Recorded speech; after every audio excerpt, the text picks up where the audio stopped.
Today on All About Business, I have a very special guest. In the interests of full disclosure, I should tell you that Nicola Reed is my wife. We have scout bees, guard bees, nurse bees, foraging bees. They're part of this incredible ecosystem. They've been on this planet for over 60 million years. What I love is that they go about their business, but they leave every flower as they found it. They do no damage to our environment. Beekeeping isn't predictable, is it? At this time of year, the male bees, which are called drones, go back to the hive, and the worker bees, who are all female, kill them and throw them in front of the hive because they can't feed them. That's shocking.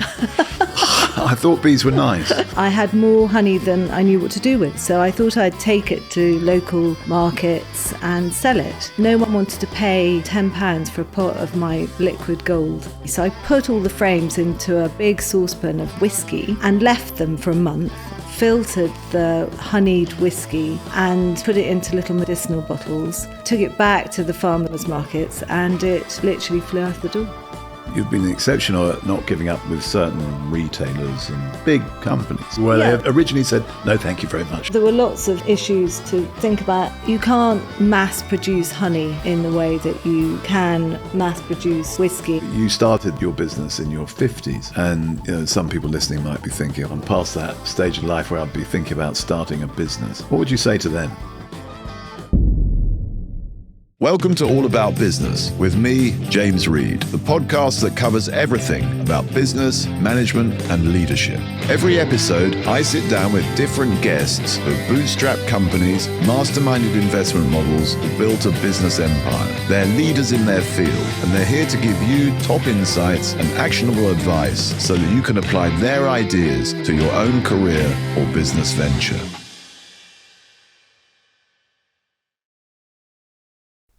For many business owners, bootstrapping seems like an appealing growth model. You don't have to answer to investors, and you can take pride in knowing that you did it on your own. But there are challenges too. How can you survive those lean early years while still driving growth and revenue? Joining me today on All About Business is Nicola Reed. Nicola is the founder of Beeble, a B-Corp that makes spirits from honey produced by her bees. An artist, teacher, and philanthropist, Nicola started Beeble later in life. Together with her business partner, Matt, she's grown it into a successful drinks company, loved by many. Well, today on All About Business, I have a very special guest. And in the interests of full disclosure, I should tell you that Nicola Reed is my wife, my wonderful wife, Nicola, and I'm so excited to talk to her today about her business, Beeble, because I know the story and I know you're going to find it fascinating, because Nicola started this business in her kitchen in her 50s and has made it into a great success. And Nicola, I'm so pleased you're here to share your story with us. So to begin, I saw in the notes prepared by our producer, Frankie, that it said beginnings. I thought that was rather good. So the beginnings of your beekeeping and business journey, could you tell us what happened? Thank you for having me, James. I'm very chuffed to be here. Well, it all began, a great friend of mine, and yours, Tanya, wanted to give you a beehive for your 50th birthday. And she wanted it to be a secret. And I was very excited about this. But I thought I would just warn you a few days before it arrived, a nucleus of bees and your beekeeping outfit and your bee tool. I thought I'd just give you a little bit of warning. And when I told you, you were slightly horrified because you have a horse and you didn't think having bees and a horse was a good idea. So Well, you can see why. I didn't want to fall off every other obstacle. So to keep our friendship intact, Tanya's, you mean? Yeah, I thought I would try and convince you to allow me to have the bees, which you did. And I found a course in the Cotswolds, which I went on, and all was solved. I went on this beekeeping course for a weekend, and the moment the beekeeper, the instructor, took the lid off the hive, the hum of the bees and the smell of the wax just made me know that I wanted to keep bees. And the rest is history, really. One hive became 2 hives, and we produced lots of honey. I got a really lovely guy locally to help me in the beginning too. And I had more honey than I knew what to do with. So I thought I'd take it to local markets and sell it. And I was very upset that people just didn't seem to realise that bee takes its whole life to make half a teaspoonful of honey. And no one wanted to pay £10 for a pot of my liquid gold. And so I just wondered about how to make the honey go further. And I was fiddling around in the kitchen, and I had lots of frames that I'd taken the honey off originally.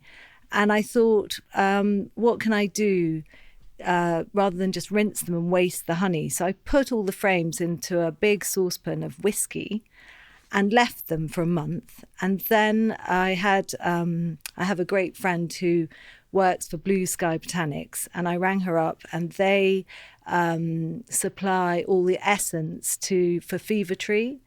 And she passed me on to somebody who sold me a filter, which I then filtered the honeyed whiskey and put it into little medicinal bottles and gave it to friends for Christmas. And this was Beeble. And our kitchen looked like a science lab, but the actual product tasted really delicious. And I took it back to the farmers markets, and it literally flew out of the door. Flew out of the door. So Beeble began kind of by accident then. Yeah, I guess it was. It was a happy accident. Your sort of insight was, these bees aren't getting value for money. You know, they work so hard, they commit all their lifetime to the production of honey, and they make just a teaspoonful, and people don't pay enough for that or appreciate it. So by putting it with the whiskey, you made it go a lot further, which is good for the bees, and it's good for the business, I guess. So, okay, so you landed upon this product which people liked, which you'd given them for Christmas, but that's not a business, is it? I mean, people make sloe gin and stuff like that and give it to them. So what made you think about making this into a business? I mean, it was a hobby, but it's obviously become much more than that. Well, it was, I was going to say, the equivalent of a hobby, really. And I started selling it in these little medicinal bottles, 20 cl. And a friend of our daughter's, Matthew Brower, approached me, and he said, I've bought a bottle of Beeble at a party, and it's absolutely delicious. And have you ever thought of making this into a business? And I said, well, I've thought about it, but at the moment it's just a hobby. And he said, well, may I see your accounts? And he was an accountant, successful accountant. And so I agreed to show him my accounts. But I put that off because my accounts were in a shoebox under my bed. But finally, he persuaded me to show him. And we had a meeting, and he said, well, this is clearly a hobby. Shall we make this into a business? And I remember Sheryl Sandberg said, if you're offered a seat on a rocket ship, don't ask which seat. And I felt like that. I felt so excited that he wanted to help me make Beeble into a business. So we agreed that we would have, we would share Beeble as a business and set it up. And that's how it began. So you described yourselves as the beekeeper and the bookkeeper, didn't you? That's right. Because he was the accountant and you were the honey producer. Yeah. And that's how you started. And then you grew this business quite successfully. But it's interesting to me because you're different generations. He's a friend of your daughter's. You're, at different backgrounds and walks of life. But you made common cause on this. Did that surprise you that he made that suggestion? I mean, it seems to me, listening to you, you're very open to sort of ideas, which is part of your success, I think. He said, what about making this into business? You thought, well, think about that rather than, well, it's a hobby. Yeah, I think we came to the business from very different skill sets. So I trained at St. Martin's. What's St. Martin's and what's that? St. Martin's Art School, and I historically I trained as a teacher, and I've always taught art. And Matt had worked. He went to Bristol. He went to Durham, trained to be an accountant, and was working for an accountancy firm. So we came from extremely different skill sets, and I think we've taught each other a great deal. And I feel that we made a great team, and I was very excited to be in a team. I've never worked in a team before, and Matt taught me a lot about how to read a spreadsheet and basic accounts. And I hope I taught him the importance of quality and of creativity and all about bees. We're delighted that you're watching this episode. Please hit the subscribe button if you'd like to receive more insights and actionable advice that will help your business and or career. So this is a good match, isn't it? Because part of what made this initiative possible was finding a partner that brought very distinct and different skills to the party. Matt brought something you didn't have. Yeah, so for instance, I had asked my daughter to draw a bee, and we used the bee that Tabitha drew for the branding. And so this is here. This is the bee. So your daughter, Tabitha. Yes, our daughter. Our daughter, yeah. And people have been really complimentary about the branding, and it's got a wonderful simplicity and almost naivety to it. Yeah. But you and Tabitha did that together. Yeah, and I think initially Matt felt that it was a bit naive and not in tune or in line with other spirit brands. So we hired a branding firm to come in and help us with the branding. We did a kind of 360 process of looking at different drawings of bees, and that's what happens when you get someone to professionalize your business, isn't it? But then you ended up right back where we started, which so could have saved a few bob. Yeah, which was fascinating to me. And but I think it's been a very valuable experience to work with someone who's much younger, had very different ideas. He wanted to grow the business in a less organic, artisanal craft way, and we fell out a few times, but basically I think we've done really well working together, and we went from not only making honey whiskey, but honey rum, honey vodka, and honey tequila. All right, so you mentioned that you had a different view on the strategy. Yeah. He had a view of growing it more aggressively perhaps than you did, and you had a view that you wanted to keep true to its origins of organic and artisanal. Is that right? That's exactly right. So how did you come to resolve that difference? Well, I think in hindsight, you won, didn't you?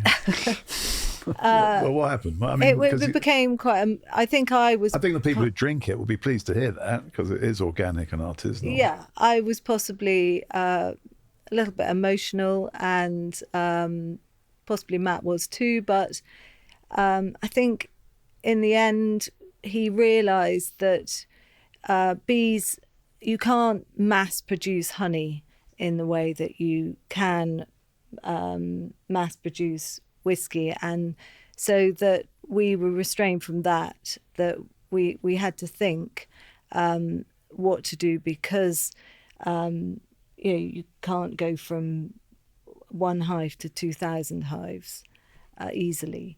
So there were lots of issues to think about, and we did go down the path of becoming a website for all things to do with bees. And then I could see that we couldn't be a master of all trades, and the spirit business, I think, stopped taking us seriously because suddenly we were selling hand creams and aprons with bees and all sorts of other items to do with bees and honey.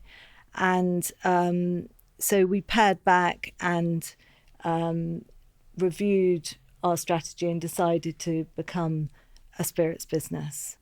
You've come over, Nicola, absolutely, I would say, devoted to your bees and passionate about your bees. And it feels to me that that is so central to the success of your business. And it's really way more important to you than making money or growing it at a certain percentage rate or achieving some sort of multiple of earnings so you can sell it. But you've had conversations with Matt where, you know, I could hear, have had differences. How do you get that right? Or what's Yeah, I'd like to say that we're profit making, and I'm excited about that, and I'd be depressed if we weren't. So that is important to me. But I think telling people about bees, helping people to, encouraging people to have a hive, encouraging people to plant up their gardens for bees, looking after the environment has been a huge factor for me. And so, yeah, the environment has been a drive. I always think if you start a business and it's just about the money, it's never as successful as if you start a business where there's passion about something, whether it's a product or teaching someone something. I think it makes it fly. So your experience in earlier life as a teacher and an artist and a mother has all come together in a way here. And Yeah. you've become an advocate for bees and for nature. Exactly. And a business leader at the same time as a result.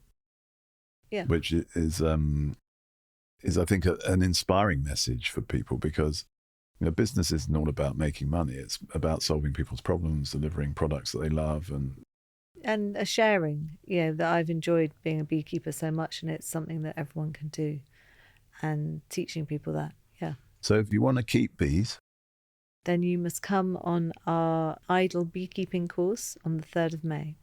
And there'll be another one later in the year too. And that's all on our website to see. Fantastic, because the more beekeepers there are, the better. And the more people who drink Beeble, the more bees there'll be. Exactly. There's a shameless plug for your product. It's a really interesting journey that many business people will recognize when you sort of experiment, you try something, it doesn't work perhaps, and you end up focusing. Yeah. and you're focused on the spirit side of what you do. And you now have 4 different drinks. Yeah, so we have... Which is the most popular? Well, the whiskey's the most popular. And another thing one thing that happened with the whiskey was when you filter the whiskey, it leaves a sediment of essentially pollen in the whiskey. And you can see that through the glass bottle. And I felt that we needed to filter that out. And Matt argued that with me, that the sediment was advantageous and actually we should embrace that and sell that as part of being special, like orange juice with bits, if you like.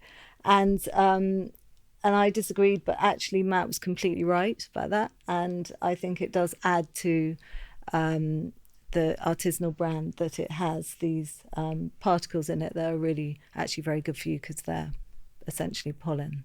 So the whiskey is the most popular, and we get that from a distillery in Scotland, in MacLeod, in Perthshire. And the second most popular is the rum. And the rum is from Trinidad, and I think it pairs beautifully with honey. And this is the rum bottle here with the blue bee. And the vodka, which actually in a way is my favourite, because vodka I think is such a harsh drink alone, and with the softness of the honey, it is just delicious. With soda water, you don't have to put a mixer with it, and that's what I love about all of the products, that actually you don't have to put a fattening mixer with any of them because they have a natural sweetness to them. And our latest product is our Beeble tequila in the black bottle. And that is from Jalisco in Mexico. And we get that from a very small family-run distillery there. And from blue agave and plant. And that's sent over here. And then we infuse it here with Wiltshire honey. So, Nicola, I hope you don't mind me saying, but you started your business in your 50s. And some people listening might be thinking, oh, too late, or I'm past that stage in life where I'd be thinking about starting a business. What would you say to them? Well, I remember I've only been to Japan once, but I spoke to a woman there who said that typically when you retire in Japan, age about 60, you learn a language, and a new language. And I felt really inspired by that because it just felt like a really optimistic, great thing to do at quite an old age. And I think if you have a passion, you should follow it. And I found beekeeping and thought, yeah, I really want to do this. And I don't think age should ever hold you back. And it's, if you have a passion, you've got to, there's a book you want to write it. If there's a business you want to start it. And it just does not matter what age you are. That's a very good message. So is there any sort of, excuse for people who are older? You're saying just get on with it, really, but which I think is right. But do you see people making excuses? Do you come across people saying, I'm not going to do that because X, Y, and Z?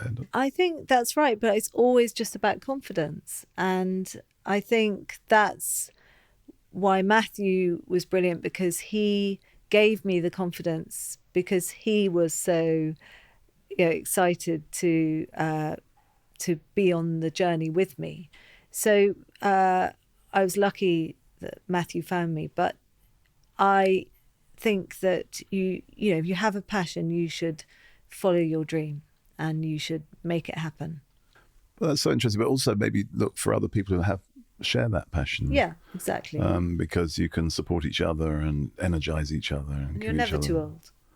You're never too old. Yeah. Well, you're a long way from being old, but it's sort of interesting that starting in the second half of our lives, starting a business should absolutely be on the agenda for people. Yeah, I absolutely agree. So these are, forgive the pun, flying off the shelves, these drinks. Yes, they are. So the tequila's new, and I think it's very good in the you put it in the freezer and it's very nice as a little shot, isn't it? Yeah, so originally we were mainly in farm shops, and Matt and I had to face lockdown, which was a real challenge for our business. Obviously furlough really helped us, and it also never waste a crisis. We used that time to develop our business online, and started to really build a presence online and a much better website than we had before. And so now I think we're in over 250 farm shops, and we sell an equal amount online. What's your online address? Beeble.buzz. So what have you learned from the bees? What have I learned from the bees? What I love particularly about bees is that they go about their business, but they leave every flower as they found it. And you never get a clumsy bee. They go and they collect the pollen, and they're part of this incredible ecosystem, but they do no damage to our environment. And I think when looking after bees, beekeepers often say to me, how do you look after bees? And I feel that actually they can look after themselves. They've been on this planet for over 60 million years, and we have so much to learn from them. And every time I look at a hive, I'm just astounded by all of the little bees have different jobs, and watching them waggle dance, for instance. So bee waggle dances to show where the best forage lies to the other bees by doing a little dance in the air. And you have scout bees, guard bees, nurse bees, foraging bees. They all have different jobs, and they're quite OCD bees. So when they go out foraging and they bring back pollen, they put all of the different granules and the different colours of pollen into the different hexagons. So you can see poppy pollen's black and rapeseed pollen's yellow, and they're all in different hexagons, making these beautiful flower arrangements of colour. Yeah, I could go on for hours about how much I love it. Keep going. It's so interesting. So that the I didn't know that they put the different coloured pollen in different hexagons, I guess. And the hexagon is their sort of motif, isn't it? Because that's their shape. Bees created it almost. But isn't a hexagon mathematically the strongest shape? Yes, that's exactly right. So somehow nature, they've worked this out. They also work hard, don't they, bees? Bees work extremely hard, and I admire them so much for that. And they say if the sun's out, you know your bees are at work. Exactly. You just need the sun to come out. And you are also a B-Corp. Yes. Why and what's that about? Well, it's I think it's just a way to show the outside world that we really respect the way we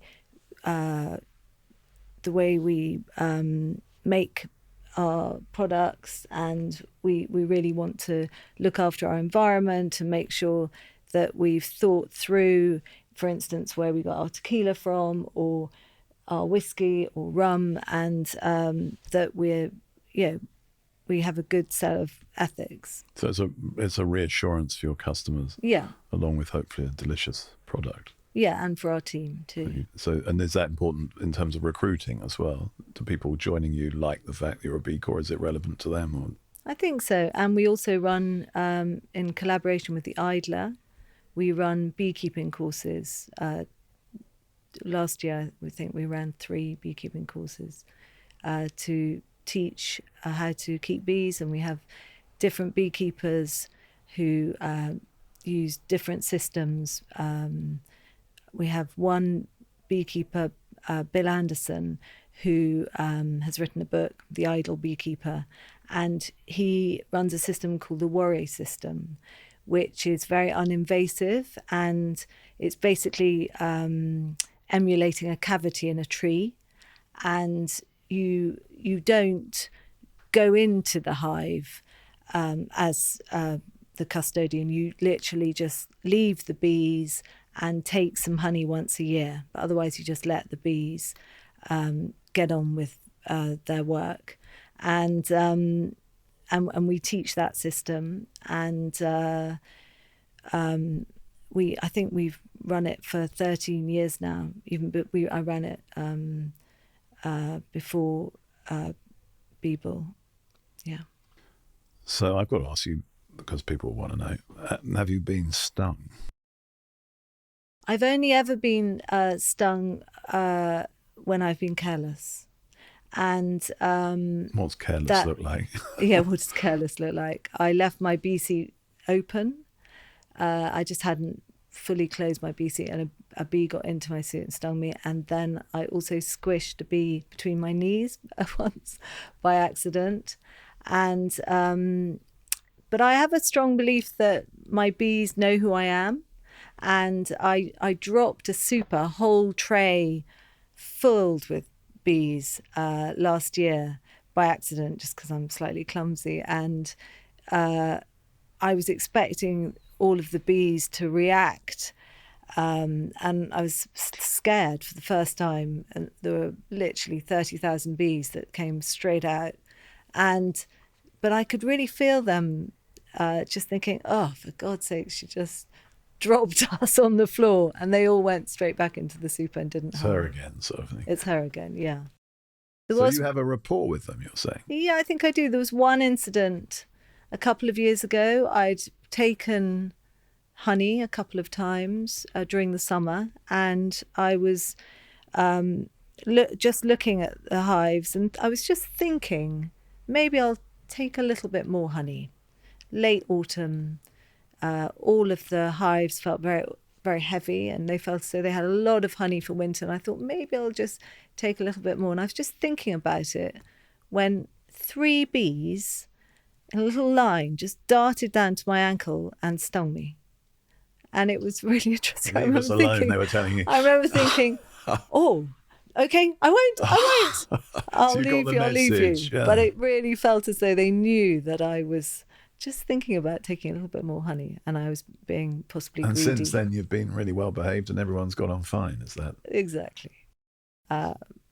So, Nicola, you've just been through a remarkable list of the different types of bee, but one that I remember, maybe because I'm a little morbid, but was that there's also, I believe, an Undertaker bee. You're absolutely right, James. And at this time of year, the male bees, which are called drones, go back to the hive, and they've been drinking with their mates in trees and waiting for the queen to Having a come out. nice summer, you mean? Having a nice summer. But they come back to the hive because it's getting a bit cold. And the worker bees, who are all female, can't accommodate all of the drones for the winter. So they pull off their wings and they kill them and throw them in front of the hive, because Would they be a can't drone, eh? feed them through the winter. There are too many drones. That's shocking. I thought bees were nice. so this is what happens to the poor drones. Yeah. Okay. There you go. Interesting. So, and you there's a tradition in there of talking to bees. Talk to me about that. Yeah, I think historically people have always told the bees what's going on in their lives, and there is something very therapeutic about bees, and the queen speaks to her colony through pheromones, and you can feel that. You can feel whether there's a strong queen or when the queen hasn't got so much power over her hives. And I think there's something about the pheromones around a hive that I think we possibly absorb too, and they're very calming and encouraging. And I find myself talking to my bees, and I do tell them. And when our daughter got married this summer, I just felt this urge to go and tell the bees. And you did that. And I did that, yeah. And no one got stung. And no one got stung. So that was a good idea. And it was a bumper year. We got lots of honey this year. So everyone was happy. That's lovely. So there's a lot here in terms of business I'm interested in. You know, you've now got a business that's growing in sales and it's got several products and lots of outlets. What were the challenges along the way? I mean, you've been going 7 or 8 years now. Yes. What if you were thinking back, and what might advise other people thinking of taking a similar journey, turning a hobby into a business or starting out slightly later in life? What have you learned that maybe was difficult that you sort of somehow solved? Well, I think the spirit business is quite male dominated, and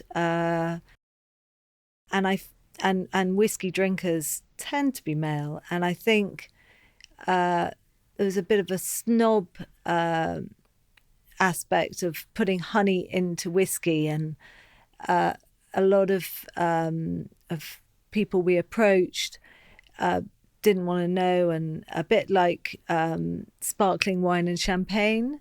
You know, people used to be so snobby about champagne, but now sparkling wine is really accepted. And I felt that with Beeble, initially people didn't want to know, and there was quite a lot of resistance to trying a new product.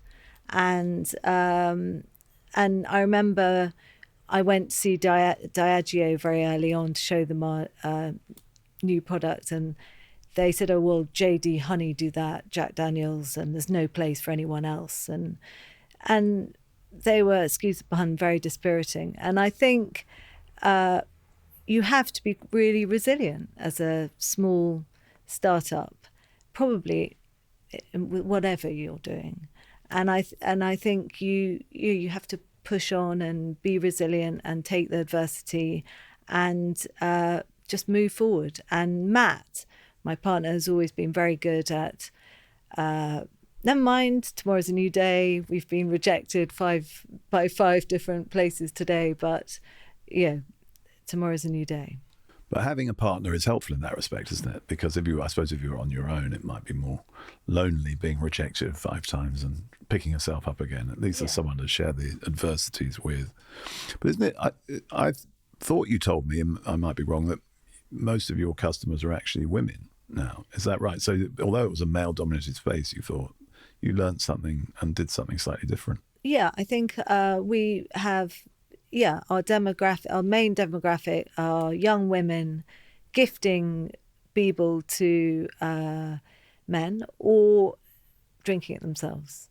And women absolutely love Beeble. And I think it's because whiskey has got quite a harsh taste. And I think certainly I'm not a great whiskey drinker, but I love how honey changes that harshness and just makes it more harmonious and delicious.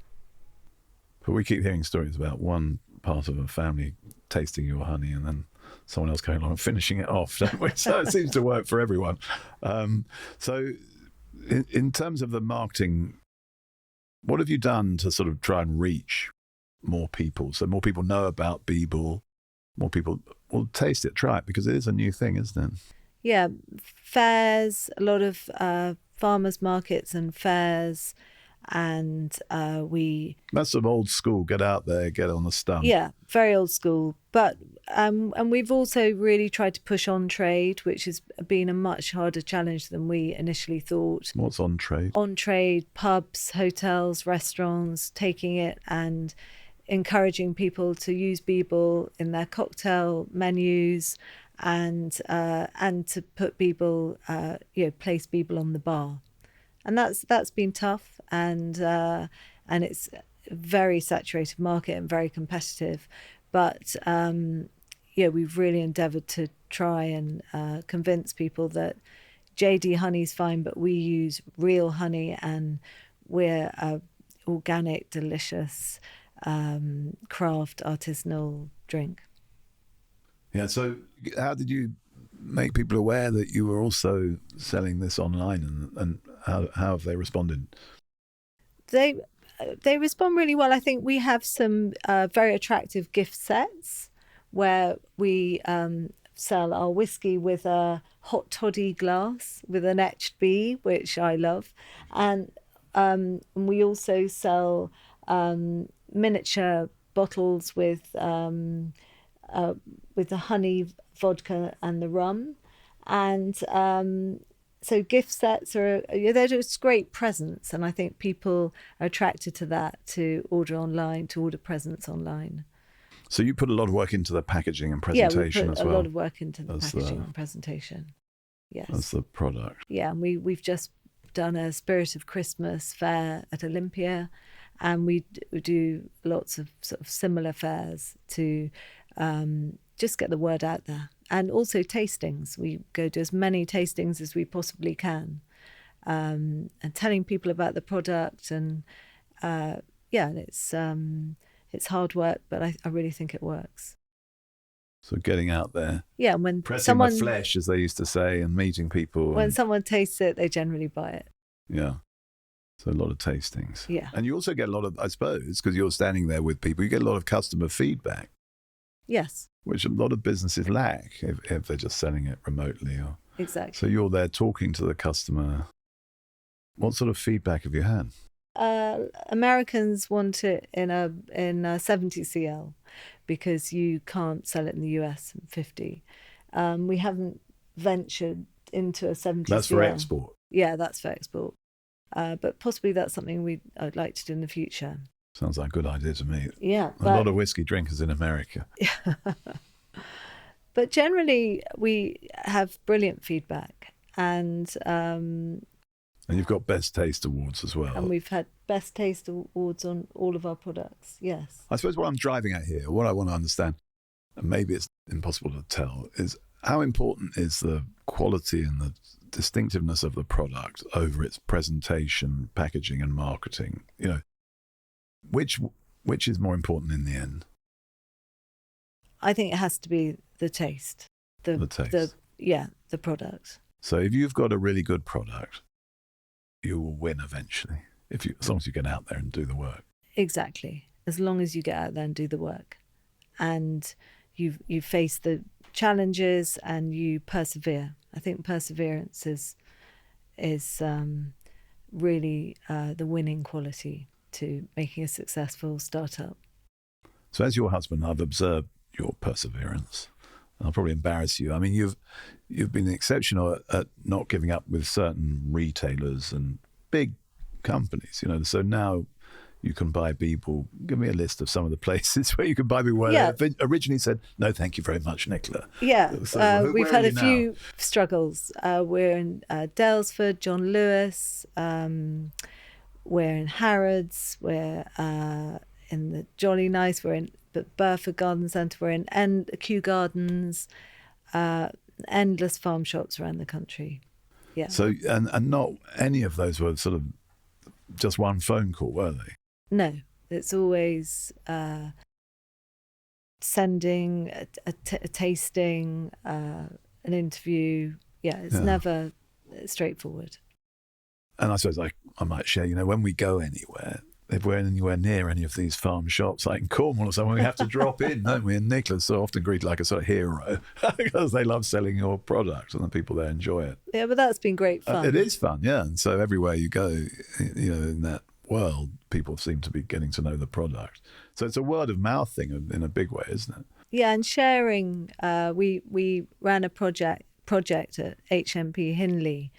That's a prison. Yeah, there was a woman who was on a graduate scheme called Unlocked, who was training to be a prison officer, and she contacted me, Daisy, and my whole day lit up when I spoke to Daisy. She was trying to put 2 hives into the chaplaincy at HMP Hinley, and she wanted help. So my son Harold and I went up to spend the day with her to help her getting her hives up and running. And it was a really exciting day. There were 12 inmates there, and they'd all learnt basic beekeeping, and they were really involved with producing the honey. And we paid for them to design a label, and we paid for jars, and we really helped their process. And it was really exciting. And there was one particular guy who was more interested than all of the others and kept telling me all about bees. And at the end of the day, Maisie told us that he was the most dangerous prisoner, and that the bees had really changed his life. And I felt that there should be bees in every single prison, because if you're rich, poor, in the town or the country, you can keep bees. They're very easy to keep. Why do you think that man connected with them, as a dangerous person? Did you have any sense of what was going on? Well, I think keeping bees can be like learning a language. You start with the basics, but then you start to understand how the queen works, and there's a whole ecosystem and a whole language to learn. And I think they really drew him in, yeah. And he just became fascinated by the sort of science of how everything works in a hive. Yeah, because it's almost, your learning never stops with bees. Yeah, exactly. It's a sort of infinitely wonderful thing. And the thing I've observed as well is when people start keeping bees, they don't stop either. People continue to keep bees, usually for the rest of their lives. So I'm expecting to have bees in my life for some time to come. And you actually changed your mind too, didn't you? Yeah, it's time for my confession. Yeah. So I became a beekeeper, Nicola. You're Exactly. Right. You turned the table on me, and I have a beehive outside my office here in Covent Garden. And for the benefit of the listeners, we have an annual honey taste-off. Yes. London versus Wiltshire, my honey versus Nicola's. And are you going to... I didn't think I'd embarrass you with the results, but you can tell them. Invariably, James's honey from his London honey wins. And it's really intrigued me. I think 6 years running, James's honey This is at the won the beekeeping course. There's a honey competition. taste-off. So there's a honey taste-off, and we it's always give very close. country honey and London honey. We don't tell people which is which. We just ask them to tell us which honey they prefer. And they always prefer London honey. And I think to myself, is it the diesel fumes or what is it? No, it's the way you look after them. But actually, I think the London honey is more complex because the bees are foraging on so many different things that there's a complexity to London honey, which is really It has a sort of apricot-y taste, yeah, usually. And I think it's to do with partly that and partly the plane trees, maybe. But it does taste delicious. But the country honey tastes delicious too. I don't want to give the impression it doesn't. And all honey tastes delicious. It's always very close. But it is interesting how honey batches are very different. You know, even if you take them out different times of the year in the summer, early honey tastes different to late summer honey. And that reflects on Beeble too. I sometimes think that one batch can taste slightly different to the next, and I like that. It gives it an extra quality that no two bottles of Beeble are quite the same. So where next for Beeble? What would you like to do next? Well, I just want to keep growing. And I have this amazing guy, Pete Brundle, who's helps us with our hives. And we have hives between Malmesbury and Marlborough. And we've got, I think, 100... Say that again, that's a tongue twister. Between Malmesbury and Marlborough. That's in Wiltshire. Wiltshire. Yes. And Pete is a real bee whisperer, and he produces so much honey from all of the hives, but he looks after the bees so well too. And I'd like to, keep growing, and he's keen to do that. And so, and we're thinking of possibly bringing out a non-alcoholic spirit drink, which might be another SKU. But otherwise, I think just organically growing. So, Nicola, you've stressed the importance of the product and the quality of the product, yes, above all else, really, above the finances, above the branding.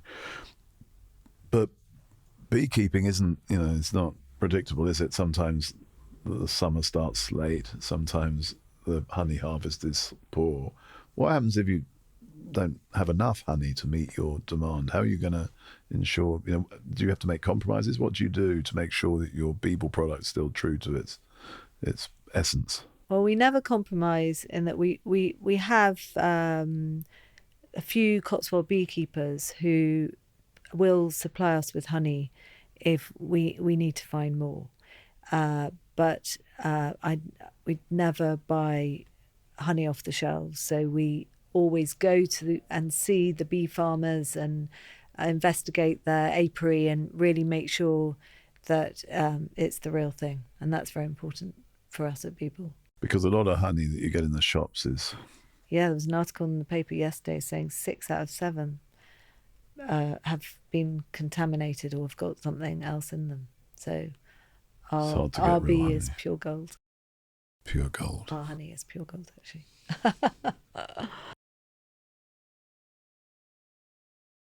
Okay, now I'm going to ask you 2 questions that I ask everybody. So what gets you up on a Monday morning, Nicola? Well, I won't say a glass of Beeble because I don't think that would be good. But walking my dogs. They're like my conscience. So I get up and take them for a good walk every morning, not only Monday morning. Very good. And what about the future? This is another question from my interview book, Why You? It's a commonly asked interview question, which is, where do you see yourself in 5 years' time? Somewhere really hot. No, I'm joking, actually. Will I be there? Or... Yeah. Maybe. I see myself... I might make the invite. Yeah. I see myself in the same place, but I hope by then Beeble will be like Marmite or... or household name. A household name, yeah. And every house will have a bottle of Beeble somewhere in their cupboard. I wish you every success with that. Thank you. Thank you. Thank you to Nicola for joining me on All About Business. If you'd like to find out more about Beeble or Nicola, visit beeble.buzz. I'm your host, James Reed, Chairman and CEO of Reed, a family-run recruitment and philanthropy company. If you'd like to find out more about Reed's commitment to environmental causes, please visit reed.com. All links are in the show notes. See you next time.